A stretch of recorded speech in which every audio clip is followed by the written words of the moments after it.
અને ભાઈ આ મંદિરની અંદર આવતાની સાથે જ તે તમને રાજા મહારાજાની કોઈ હવેલીમાં આવી ગયા હોય એવો અહેસાસ થાય છે. તો ભાઈ આ જગ્યા બહુ મસ્ત મજાની છે અને બહુ જ મજા આવી રહી છે અત્યારે હાલમાં. તો ઘણા દિવસ વિડીયોમાં હજી આપણે આગળ પણ બતાવતા રહીશું અને બહુ મોટો વિભાગ છે અહીંયા. હેલો યુટ્યુબ ફેમિલી, કેમ છો બધા મજામાં? આશા રાખું કે બધા મજામાં જ છો. તો મારા વિડીયોમાં તમારું હાર્દિક અને હાર્દિક સ્વાગત. તો મિત્રો આજે આપણે આવી ગયા છીએ સુરતના ડિંડોલી વિસ્તારમાં આવેલું ગુરુકુળ મંદિર, જે સ્વામિનારાયણનું મંદિર છે. તો વિડીયોમાં બને રહેજો, હું તમને બધી ડિટેલ બતાવીશ. વિડીયોમાં નવા હોય તો લાઈક શેર અને સબસ્ક્રાઇબ જરૂરથી કરી દેજો. તો તમને બતાવું અહીંથી બહારનો નજારો મંદિરનો. જોઈ શકો છો તમે મિત્રો, આ મંદિરનો મેઇન ગેટ છે, તમે જોઈ શકો છો.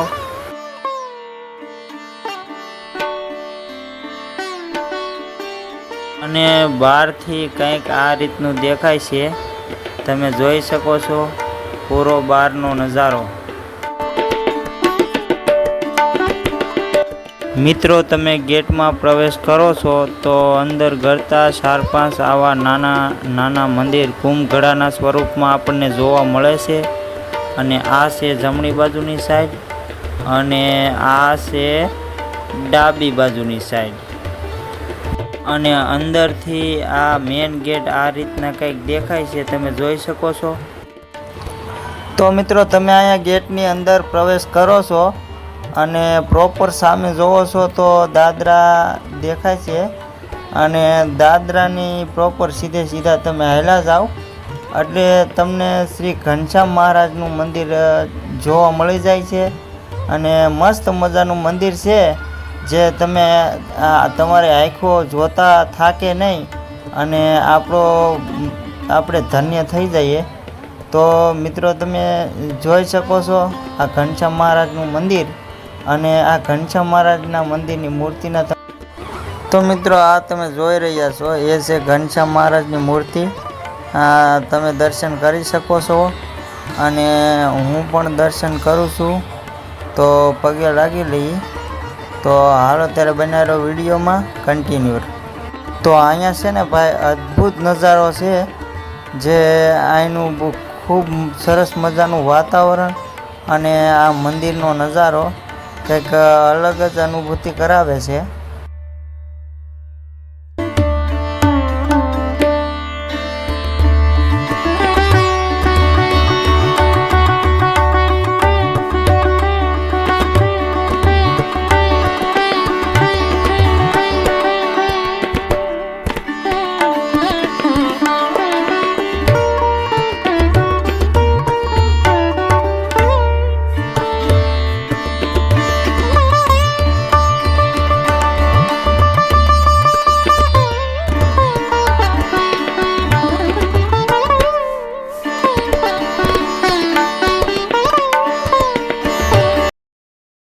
હરદેવ ને પૂછી જો તમે ગાંડા તૂર બની ગયા છે.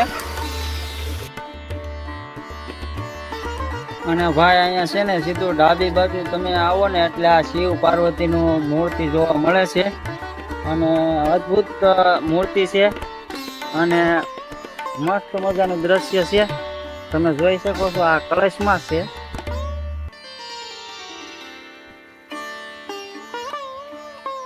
શ્રી શિવ પાર્વતીજી. જમણી બાજુ તમે જોવો તો ને તો શ્રી ગણપતિજીની મૂર્તિ તમને જોવા મળે છે. આ તમને હું બતાવું, તમે જોઈ શકો છો. આ મસ્ત મજાની ગણપતિજીની મૂર્તિ છે. તો બધા દર્શન કરો અને હું પણ દર્શન કરું. જય ગણપતિ. તો બનારો વિડીયો બહુ ઇન્ટરેસ્ટિંગ બનવાનો છે, બરોબર. અને અહીંથી આપણે જમણી બાજુ આવ્યા છીએ ને તો અહીંયા પણ એક 3 કુંભ આપણને જોવા મળે છે. આ તમે જોઈ શકો છો આ કુંભ. અને અહીંયા છે ને શ્રી ઘનશ્યામલાલની મૂર્તિ આપણને જોવા મળે છે. તો આ રીતની છે કાંઈક શ્રી ઘનશ્યામલાલની મૂર્તિ. અને એની પછી ડાબી બાજુ ડાબી બાજુ તો આવું કંઈક આ બધું દ્રશ્ય છે, આ મસ્ત મજાનું, જે આપણી આંખો નિહાળતા થાકે નહીં એ રીતનું બધું દ્રશ્ય છે. અને અહીંયા સીધું ડાબી બાજુ જોવો ને તો શ્રી લક્ષ્મી નારાયણજીની મૂર્તિ તમને જોવા મળી જાય છે. આ શ્રી લક્ષ્મી નારાયણજીની મૂર્તિ તમે જોઈ શકો છો. આ મૂર્તિઓને નિહાળતા તમારી આંખો ના થાકે અને કુદરતી અંદરથી આનંદ આવે એવું ભાઈ અહીંનું વાતાવરણ છે. અને એટલો તડકો છે છતાં પણ અહીંયા ગરમીનો અહેસાસ થતો નથી, તમે જોઈ શકો છો. અને અહીંયા છે શ્રી રાધા કૃષ્ણનો કળશની અંદર જ ત્યાં અહીંયા મંદિર છે. આ તમે જોવો ને તો તમને એમ થાય કે નહીં છે, બાકી એમ જોઈ શકો છો. આ રાધા કૃષ્ણનો મૂર્તિ છે. તો ભાઈ એવું છે, બધા દર્શન કરો અને હું પણ દર્શન કરું. જય દાદા.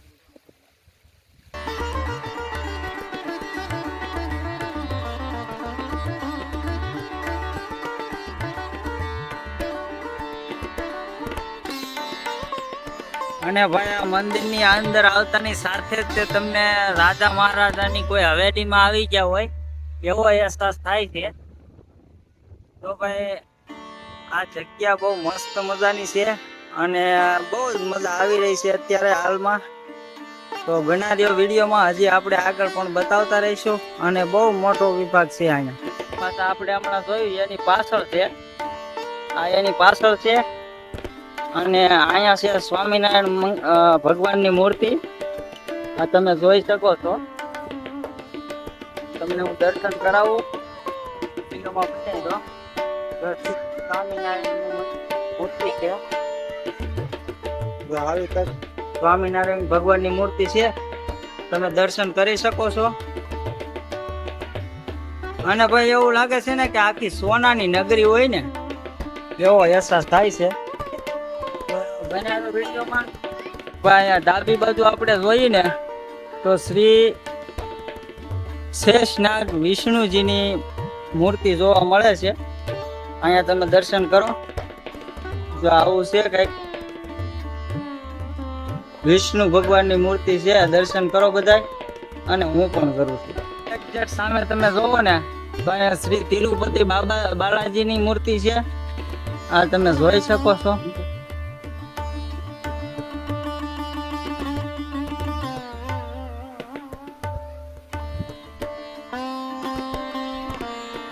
અને ભાઈ આપણે અહીંયા બ્લોગનું શૂટિંગ કરીએ છીએ, પણ અહીંયા છે ને પિક્ચરોનું પણ શૂટિંગ થાય છે.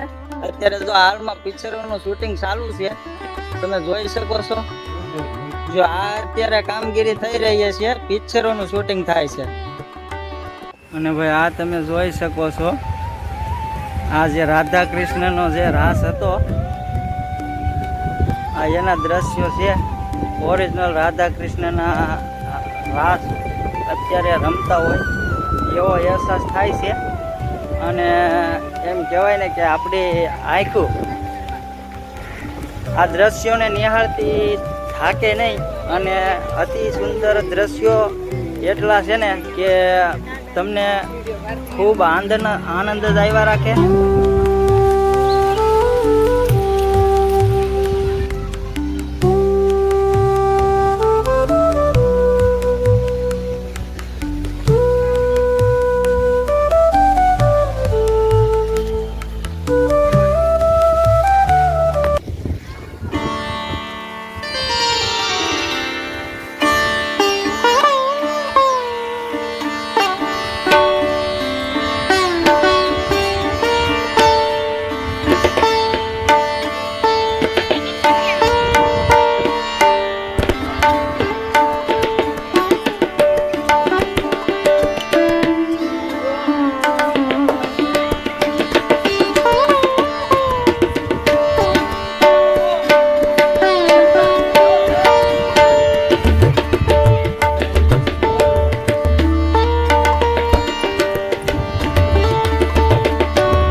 તમે આવો એટલે અંદર મોટું મસ્ત મજાનું મંદિર તમને આ જોવા મળે છે અને બે બાજુ એમ કહેવાય ને કે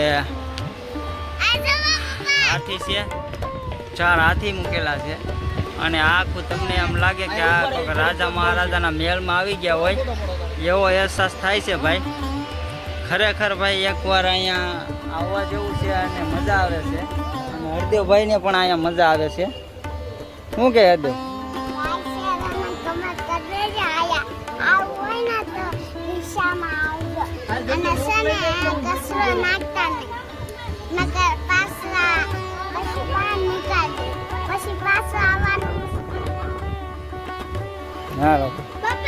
હરદેવનું કેવું એવું છે કે અહીંયા આવો તો કચરો નાખતા નહીં અને નકર તમને બહાર કાઢી મૂકશે તો પાછું આવવાનું મુશ્કેલ થાય અને એકવાર જરૂરથી અહીંયા આવજો એવું કહે છે હરદેવભાઈ. હાલો ભાઈ, આ છે ને અમારા જમાઈ રાજા છે અને આ છે ભાણી. કેવું લાગે છે? હા ભાણી, મજા આવી? મજા? હા હા, પાણીને મજા આવી છે અને હવે આપણે જવાનું છે અંદર. જોઈ શકો છો તમે.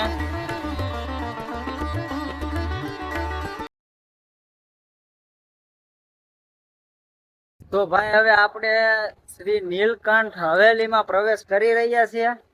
બનારો વિડીયોમાં આ જોઈ શકો છો તમે.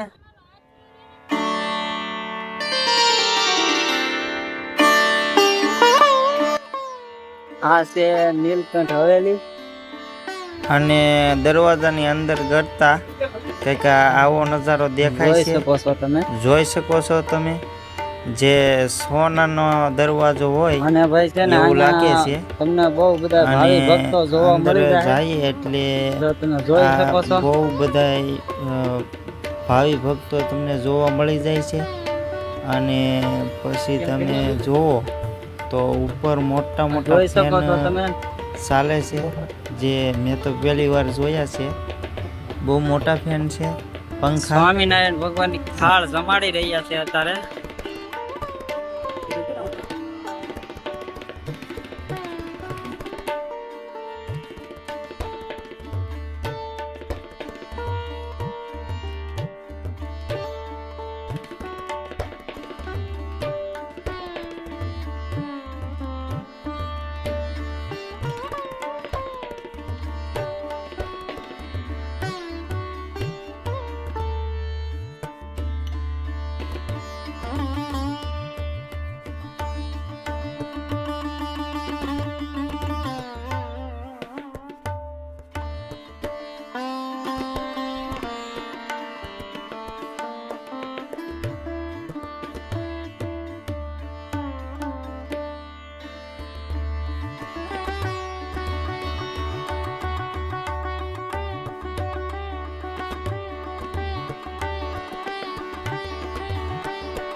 તો મિત્રો મારી દીકરી છે ને એ જોઈ શકો છો તમે કાનાને હિસકાવે છે. તો જોઈ શકો છો તમે.